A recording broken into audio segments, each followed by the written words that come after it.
Effectivement, aujourd'hui, en ce 300e anniversaire, c'est finalement un hommage à toutes ces générations qui se sont suivies à Ducru-Beaucaillou depuis le mariage fondateur de Marie Desjean avec celui que je copie peut-être un jour, ou en tous les cas que j'essaie de copier, qui était l'écuyer Jacques de Bergeron.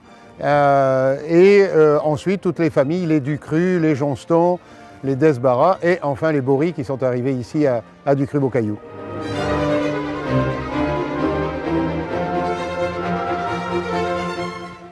Finalement, ce qu'il y a de formidable, c'est quand on est né ici, comme j'ai eu le privilège de l'être, c'est que au fur et à mesure, on devient de plus en plus passionné par ces terres, par ces beaux cailloux. Et c'est vrai que même quand on voyage et qu'on se retrouve, je ne sais pas moi, au printemps ou juste au moment où la vigne va verrer, on a comme ça des images qui vous arrivent, même au fin fond des États-Unis ou de la Chine, peu importe où vous voyagez. Vous êtes vraiment ancré dans ces terres et vous réagissez avec elles. Donc on sent la pluie arriver, on sent les... Voilà. Tous nos vignerons, et c'est ça qui est à mon avis fondamental, c'est cette symbiose parfaite entre le vigneron et sa terre et son terroir.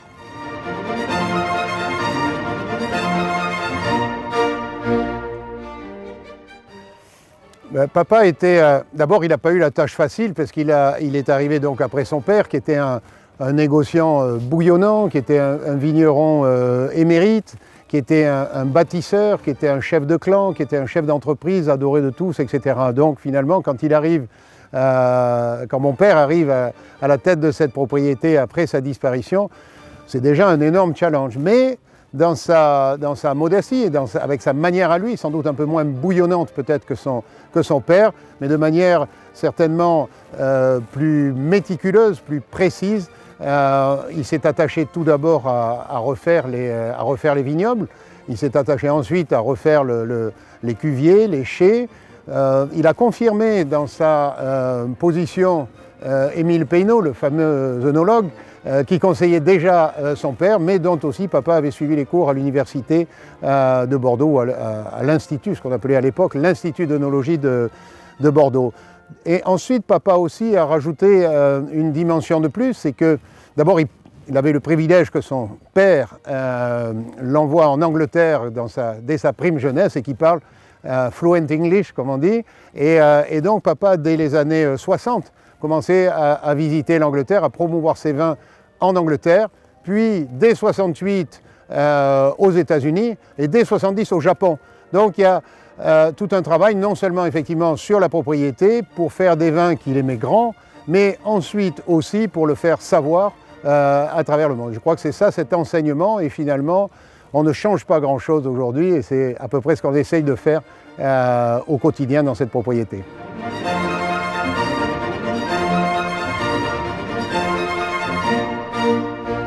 Écoutez, d'abord je voudrais rendre un honneur à nos équipes, parce que finalement on avait pensé recruter des figurants, et finalement les figurants costumés ont été les équipes de Ducru-Beaucaillou, et je trouve que c'est vraiment formidable qu'elles aient accepté de faire ça, et qu'elles aient eu la patience. On sait tous que c'est un peu compliqué de faire des tournages, il faut recommencer les gestes, etc. etc. Ils ont été formidables. D'entrain, d'engouement et de gentillesse. Donc d'abord un hommage à ces équipiers. Et puis après effectivement un hommage aux femmes et à 3 femmes en particulier. La maestro Léa Vicens qui nous a fait une démonstration absolument formidable d'équitation, de haute école, et vraiment une personne dont je souhaite qu'elle nous influence dans son courage, dans sa droiture, dans sa bienveillance, enfin voilà, toutes les qualités qu'elle a, et vraiment pour nous c'est un modèle. On a aussi effectivement Héloïse Mas, qui est une mezzo-soprane qui va chanter tout de suite un air de la Carmen avec effectivement les chevaux de Léa, et ça je pense que ça va être un moment absolument formidable. Et puis un dîner concocté par Clémentine Cousseau, qui est vraiment une jeune chef aussi. Voilà. Et pourquoi ces 3 héros? Je les appelle des héros parce que ce sont au vrai sens du terme, des héros, c'est-à-dire des gens dont il faut chanter les mérites, des gens qui sont à la fois courageux, mais aussi perspicaces et finalement qui ressemblent à toutes ces femmes qui se sont succédées à Ducré-Beaucaillou. D'abord la première qui était Marie Desjeans, qui a amené Ducré-Beaucaillou en dot à M. de Bergeron, celui que j'essaye d'incarner aujourd'hui, qui était écuyer du roi, c'est pour ça que j'ai la tenue d'écuyer.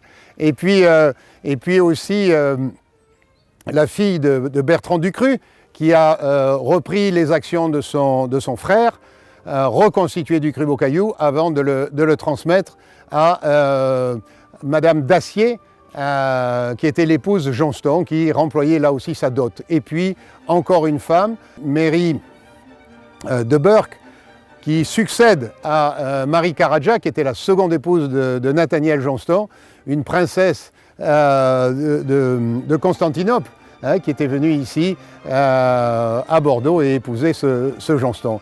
Et Mary de Burke était, elle, originaire d'Irlande, et en remploi de sa dot lors de son mariage avec Fernand d'Esbarras, elle a finalement aussi contribué à Ducré-Beaucaillou. Alors après toutes ces années difficiles, le krach de 29, etc., ils avaient quelques difficultés, plus quelques accrochages familiaux, et finalement, M. d'Esbarras a été ravi de trouver papa et de mon grand-père, Francis, de lui céder la propriété en viager. Les Corésiens n'avaient pas tout à fait les moyens d'acquérir cette propriété, mais en viager, tout devient possible. Donc ça a été le début des Bory à Ducré-Beaucaillou.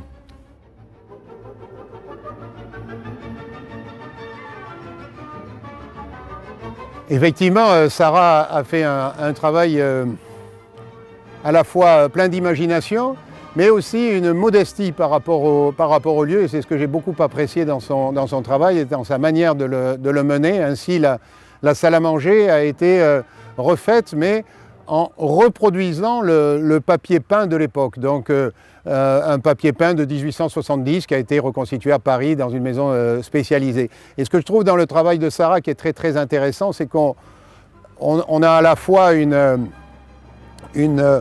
princesse et donc une habitude des châteaux, mais aussi un espèce de chic décontracté qui est très agréable à vivre et vraiment une restauration, à mon avis, tout à fait exemplaire, tout à fait contemporaine et faite pour les jours actuels.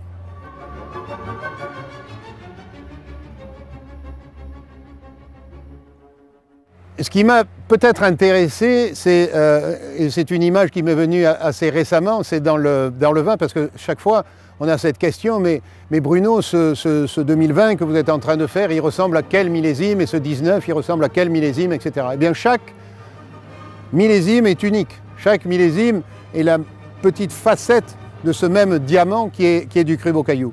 Et comme exemple, ce que j'ai trouvé, c'était la musique, finalement. La musique, vous avez juste, finalement, quand on réfléchit, un très petit nombre de notes. Mais ces notes sont variées à l'infini, qui fait que vous n'avez jamais une musique identique à l'autre. Et c'est ça, cette idée, finalement, que avec ces hectares, ces vignobles, ces différentes 70 et quelques 80 parcelles, chacune mise en situation, en une année donnée, va intégrer le grand vin et va donner une petite musique de Ducré-Beaucaillou. Toutes ces musiques formeront sans doute une grande symphonie, mais chacune a vraiment son caractère propre et parfaitement unique. Il est ridicule d'essayer de comparer les millésimes les uns aux autres.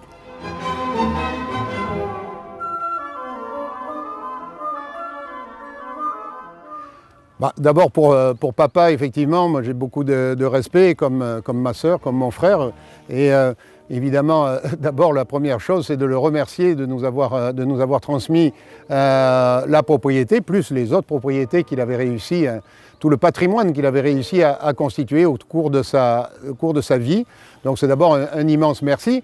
Et puis c'est aussi l'idée de lui dire que finalement, on organise cette réception le jour précisément où on le célèbre, et donc c'est une manière d'être avec lui aujourd'hui et de célébrer tout ça en son souvenir. Quant à ma mère, évidemment, c'est assez unique d'avoir une personne qui soit encore en pleine forme et qui nous accompagne au quotidien, qui se promène, qui suit les vendanges, qui suit les vinifications avec un énorme intérêt, qui nous rappelle de temps en temps quelques souvenirs et sont sûrement bien souvent des conseils de prudence, mais aussi des conseils d'optimisme. Après tout, elle est passée avec sa génération au travers de grosses difficultés. Donc nous aussi, on est dans une période compliquée, une période finalement où il n'est même plus question de risque, il est question d'incertitude, mais justement d'avoir à ses côtés une personne qui a quasiment un siècle ou qui aura bientôt un siècle, je crois que ça donne un espèce de recul et en tous les cas une espèce de courage pour continuer, un peu comme nos héros que je citais tout à l'heure, qui sont des filles qui n'ont jamais lâché, jamais, never surrendered.